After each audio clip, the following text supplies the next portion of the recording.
Hi, Dr. Sasse here from Sasses Surgical. I just want to talk briefly about weight loss exercises. And this is a very confusing area because if you read the published literature, the answers to what's the best weight loss exercise are truly all over the map. So I'll just say if you hang in there till the end of this video, I'm going to give you one or two key points that I think might be the most relevant kind of action items for you. But let me just start by saying that if you have the impression from reading articles online and even diving into the peer-reviewed medical journals that there is not a particularly clear answer about what the best exercise is for weight loss. If you have that impression, you are not alone. I think that many of us have that same impression. But let me tell you a few principles that I think have emerged, and we will see in future studies whether those principles bear out further.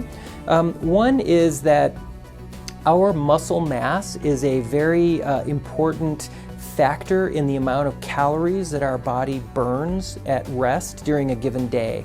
And put another way, the amount of muscle mass that we have is also kind of our allowance, if you will, of how many calories we can take in order to fuel that muscle mass and not instead be gaining a bunch of weight.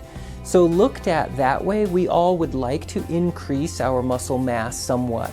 And having said that, does that mean that the best thing is to do all weights and muscle growing and strengthening activities?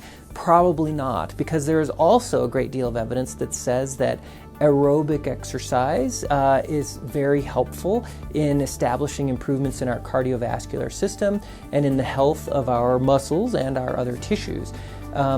Beyond that, there's some really interesting evidence that's emerging in the examination of the different hormones, some of the biochemistry in our body.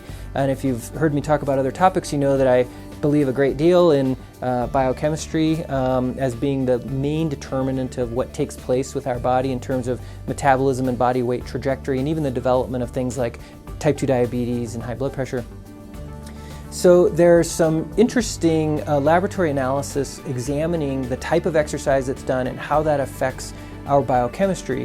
One of my favorite lines of evidence comes from exercise studies that look at the intensity of exercise and then tries to measure what takes place with respect to some of these specific hormones. And the general conclusion from those studies thus far is that the very best weight loss exercise may very well be down in the pretty moderate range of intensity, what we call zone 2 exercise out of 5 zones.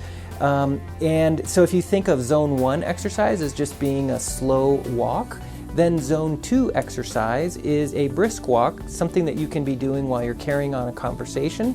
It might be a moderate pedaling rate on a bicycle, or it might be taking a brisk walk. For someone who's really in great condition, it might even be a light jog.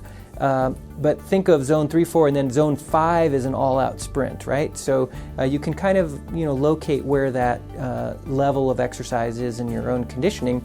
And then imagine that you do more and more minutes of that zone 2 exercise. It looks as though the biochemistry favors that type of exercise in terms of what it does to improve our insulin sensitivity, meaning that our fuels of sugar in the body can enter the cells and be used as fuel and not instead drift around and cause diabetes and cause excess blood sugar in the bloodstream. And it may also improve the health of the muscle tissues and cells in other ways. So the reason I like this research is partly because it seems to have a fairly convincing biochemical mechanism, but secondly, because we want to find that the answer is not so incredibly difficult. I think it's very encouraging that zone 2 exercise, which is not that difficult for people to do, may be the best sort of exercise to do. So when I say it's not that difficult to do, I'm saying that from a sense of a physical ability to do it. So we're really glad that the research does not show that high-speed pole vaulting is the only exercise that is helpful for weight loss and cell health. but instead moderate zone 2 exercise appears to be very helpful. So I try to impart this advice for people who really might have a lot of physical impairments that make it difficult for them to do a lot of exercise, and just let them know that, you know what, the good news is that all you really need to do is be walking or doing something equivalent to that. Now the hard part about any exercise is not so much the physicality of it as it is the commitment to it, the habit of it, and the putting on the darn shoes, carving out time from your life and doing it.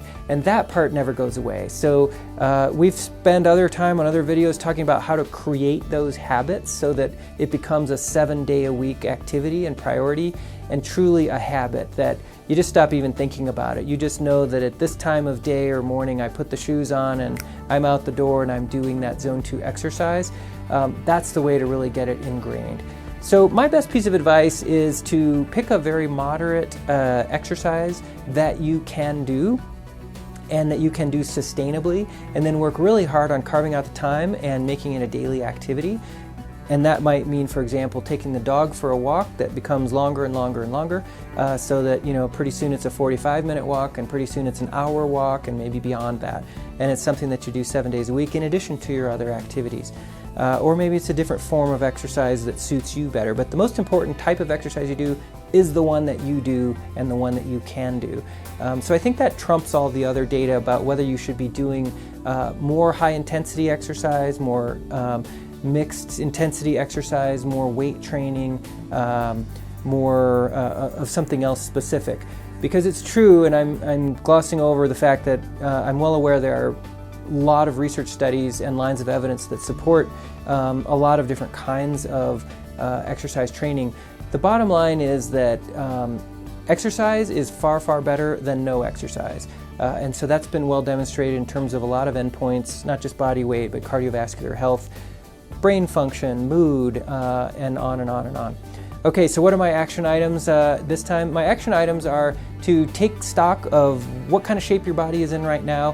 What are you limited in doing? What can you not do? I'm hoping the answer is that you can walk, and that you could pedal a bicycle, and that you could swim. And if you can do all those things, then that means that you are in good shape to do zone 2 exercise 7 days a week. If you take stock and find that there's some of those things which you simply can't do, or maybe you can do none of them, then you have to be much more creative about what you're going to do. And it might boil down to just taking some 5-pound hand weights or 10-pound hand weights and doing some arm and upper body exercises while you watch your favorite Netflix show, but at least you are doing some physical activity every single day.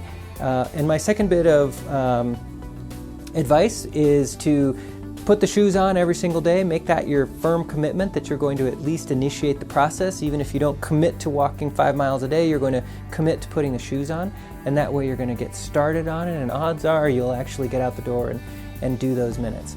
All right, I hope that's been helpful. I hope you enjoy your zone 2 exercise, and I hope that helps you on your journey to better health.